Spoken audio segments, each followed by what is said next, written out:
Yeah, I think there was evidence of the team being disjointed, and I think that was just down to the personnel and the changes where they're so defensively tight. That back four with Declan Rice and Supermendy in front of them, there was gaps where Brighton did expose. Brighton will rue the chances they missed. They had the better chances in the first half, glorious chances as well, to easily have got to go 3-0 up. They ruled them chances, but you know against Arsenal, the talent that they've got, especially where it's from set pieces, because the three subs made a difference.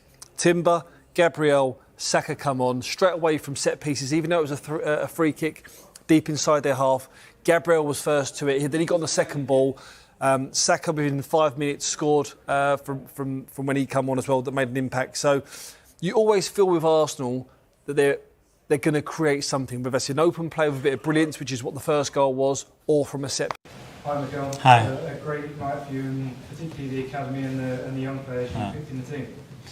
A very special evening, to be fair. Very happy for various reasons. Obviously, we are in the quarterfinals. We won the game against a really tough opponent. We made 10 changes. We played players that never played together. Yet we made 2 huge debuts for Max and Andre. And that feeling of giving the opportunity to somebody and fulfilling a dream is unique. And I'm very happy that things turned out to be very positive and we managed to win the game.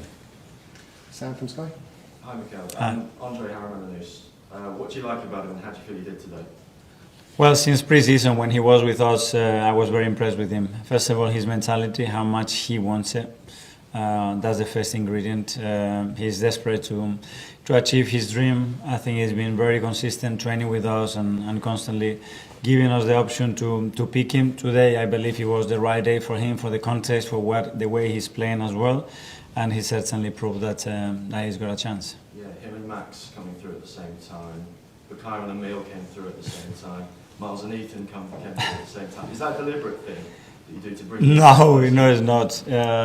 But that's what it is, and I'm very happy with both of them today. Miles as well, Ethan scoring a goal, Bukayo scoring a goal. So 2 academy graduates taking us to the quarterfinals. Again, it was a special, emotional evening, and on to the next one on Saturday. Phil PA. Right, Mikel, I was just going to ask you about Max. How did he react when he heard that he was starting? Obviously, there's a lot of noise around him, isn't there? Just how do you think that he dealt with it out there and just his performance? A tiny smile. That's what you get with him. For him, everything is natural. For him, everything is okay. Is the way he plays. I think that's the secret. That he doesn't make a big fuss of it. He just does what he does best, which is to play football. To play football with a lot of courage and determination. And today, again, he's shown some incredible skill, some capacity to run past players at that level in the Premier League at 15. It's something definitely special. Simon Standard. Mikel, with Max and his mentality, is it now that he's started in this, he's thinking, I want to start in the Premier League, I want to start in the Champions League? For sure, if you ask him, for sure. But that's what we have to manage. And not only that, there's a lot of things that are new in his life. We discussed that, I think, a few days ago. Make sure that he does the right steps, that he behaves and accepts, because this is going to go this one, then he's going to play in a different team. And he needs to cope with all that, because it's happening very, very fast, and we all need to be aware that let's encourage him to keep going that way, but let's protect him as well. Does it help when you've got Bukayo, who's obviously been on that same journey, and then someone like Martin, who was 15, 16, signing for Real Madrid, to have those kind of role models around that? Yeah, he does, and the more senior ones as well. But the thing is that they believe that they're going to have a pathway.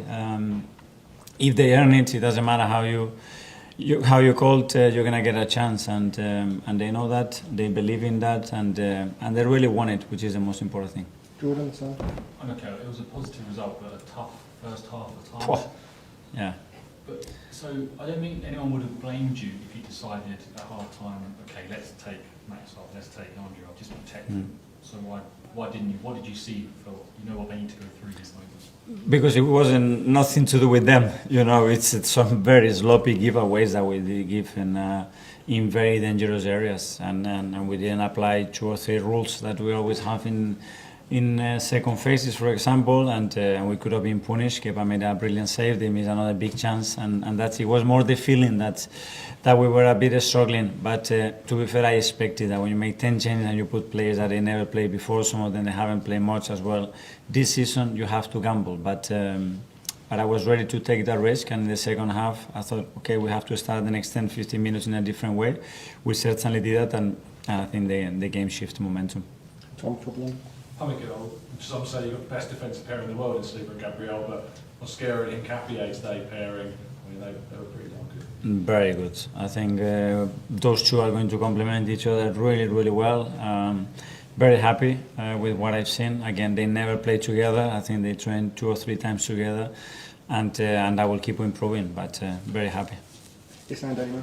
Hi, Mikel. Obviously, 10 changes tonight and you guys made it through. Do you think, the fact, obviously, especially first half, there were tricky moments in that period, but the fact you've got through, do you think that reflects that across all the competitions this season, that you guys have the depth to go far in all the competitions you play? It's going to make us stronger because, again, as your colleague suggested, the easy thing maybe is to do some changes in that moment, and I really believe in them, and we could adjust a few things and be better, improve certain individuals with certain positions as well, that I think it was important, and after that, now they have a good feeling that they can compete a really good Premier League team. So overall, we have a lot to learn. And what were your thoughts on Kepa? Of course, last season you had Neto, who didn't play much, he was mostly on the bench. It seems that Kepa is level up and will be pushed down. He was really good today, and I'm not surprised. I said it, I think, a few days ago. The way he behaves, trains, the way he's connected to the team at all times is going to prepare him for those moments, and today he certainly was ready.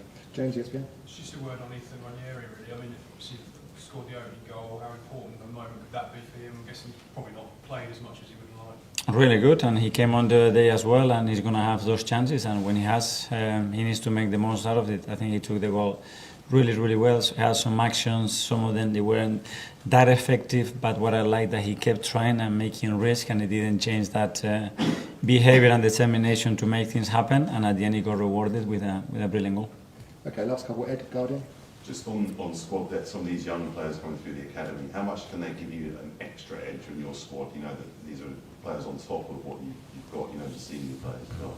Well, that's when we need them, they are there and they are ready. And again, we have a lot of injured players in the front line, so we could see we have the depth, but today we were struggling with some positions already. So, and it's October, so we're gonna need them. It was a great test for them, and I take a lot of learning from it. Finally, Daniel, bench views.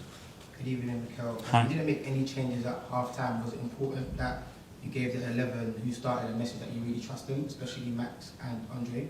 100%, and especially because it was nothing to do with them. If not, it was something to do more with other stuff that we could have done better. And I think in the second half they continue. A shame that Andre didn't take the chance they had 1v1, because it would have been an incredible moment for him, but overall very positive. There, Harry Mananous has set that up. He just signed his professional contract as well last week. August. Oh, it's August.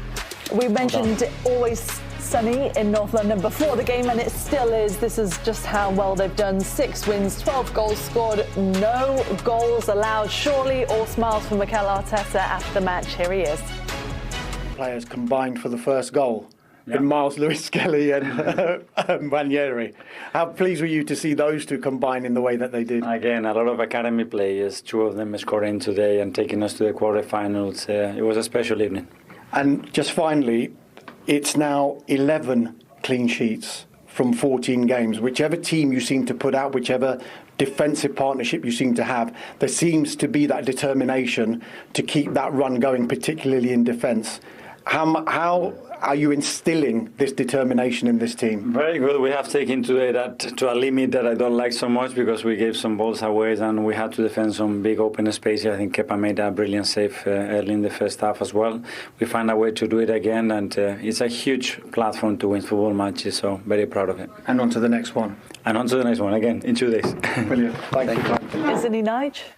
He's what? Beaming, smiling. You can see how happy he is. We don't always see that side of him in interviews after matches. He doesn't know what beaming is. Have you ever seen him smile like Arteta just smiled? I actually do know what beaming is, actually, geezer. Yeah, I know what beaming is. He is smiling. Why would he not be smiling? You know, he's in a great position. I mean, Arsenal right now, the talk of world football, we talk about if they're one of the, Nigel, the best teams in world football. Give it a try. See if you can do it. Why don't you beam? I'm beaming. Wait for the camera. It's hurting him. Look, it's hurting him. Yo, don't strain yourself there. His muscles haven't worked that way before. I'm not that miserable. Calm down. No, honestly. It's great for Mikel Arteta. He really has. It's been a project that's been working for a while, and now I think it's where it has to be.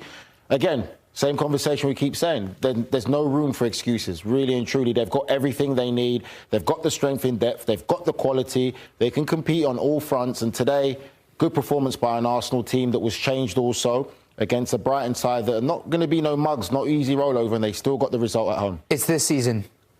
You think it is? It's this season. What makes you say that? Look at what they've created defensively. They haven't allowed a goal at home. Defense wins championships. We talked about this. Our numbers don't. If you want, by the way, it is a masterclass defensively what they're doing in this start of the season. And if you want to win a Premier League, if you want to win a Champions League, you have to be solid in the back. And today they rolled out a back four that hasn't played together, I don't think, all season long, maybe perhaps in the previous Carabao Cup game.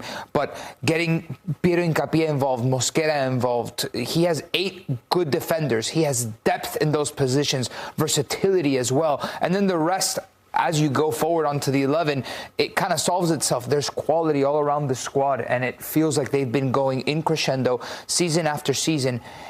And on top of that, consider the drop-off from the usual top dogs that they're fighting against in the Premier League. Manchester City, Liverpool. I wouldn't say it's a given. I think they're front runners for sure. Nothing is a given, but this season has to be it. It has to be, yes. They're leading the race right about now. That's what I would say with Arsenal for me. They're leading the race for sure, but I still feel that there's more twists and turns to go. There's a long season ahead of us, a lot of football to be played still, a lot of other things. Right about now, they're where they need to be. But can they be that horse that leads and goes all the way across the finishing line? Now they're leading. The pack is chasing, and there's some interesting teams that you've got to play against that can get them on. Anyone can beat anyone in their day. Look at the last couple of seasons, though. They understand what it takes to go to the very end. It's been devastating for Arsenal over the last couple of seasons where they gave it 100% and it slipped like sand through their fingers in a couple of Premier League seasons.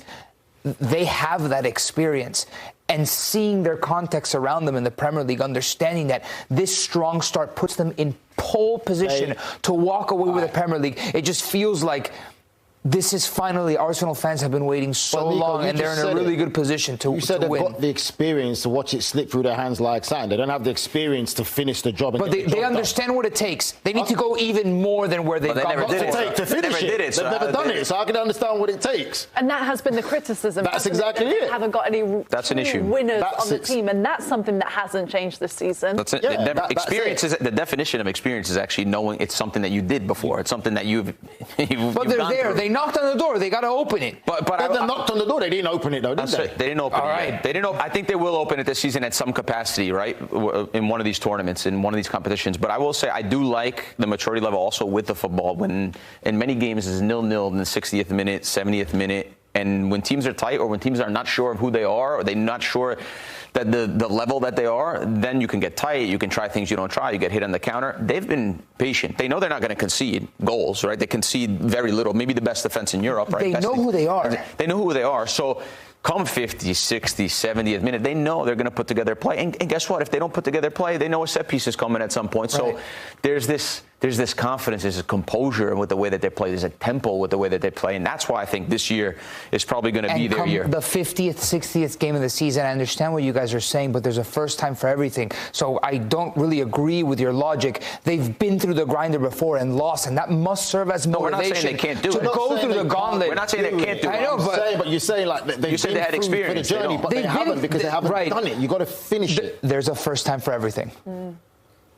Well, as Mikel Arteta said, what's more important, the journey or the destination? Will you do it? Nah, get out of here. He actually said... Yes, it was the big Winnie the Pooh quote on the Arsenal documentary. Peace. I think when we take all the chances, then we're in the next round, yeah.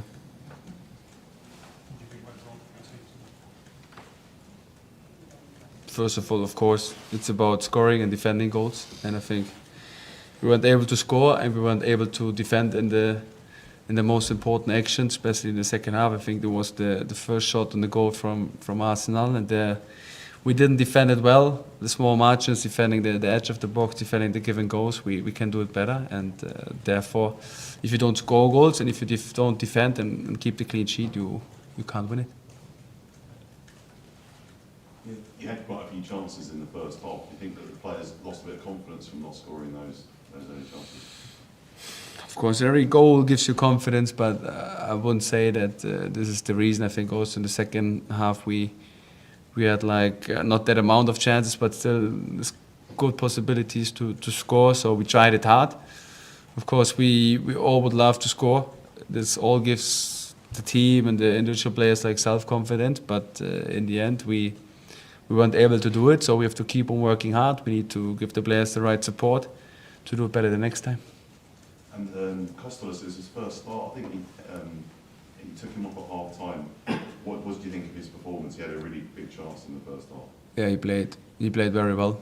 So it was just the physical reason why we took him out. So overall we were happy with him. But is he injured then? No, just physical. What I mean with this is he runs a lot. He needs to adapt to the intensity of the Premier League. He needs to adapt to the demands, and therefore we need to give him time. Hi Fabian, Daniel from Bench Views. Even though it's a different competition, it's another loss. Is there anything in particular you think your players could have done to avoid this? I think, like I said, it's about scoring goals and about defending goals, and there we weren't on our highest level today. And if he did this well, I think we could avoid it, yeah. And you looked more threatening in the first half, especially in the early minutes. What changed at half-time? Is it that Arsenal turned up or your players didn't? Like I said, I think we started well in the second half. We had also 1-2 chances. And of course the goal from Arsenal changed the game. And then it's not easy to score goals here, like we all know. Actually, your reaction to having come up against a team that fielded a 15-year-old on the right side of Max down, how do you prepare your players coming up against something that's such an unknown factor? I think he already played some minutes in the Premier League, so he's a good player. We all try to prepare our team the best we can do. It's left for the players similar to Saka, so the profiles are not that different, and therefore we try to prepare our players individually and as a group the best way we can. But for sure you not always know who's playing. Then when you see the starting 11, then for sure you can give small advices to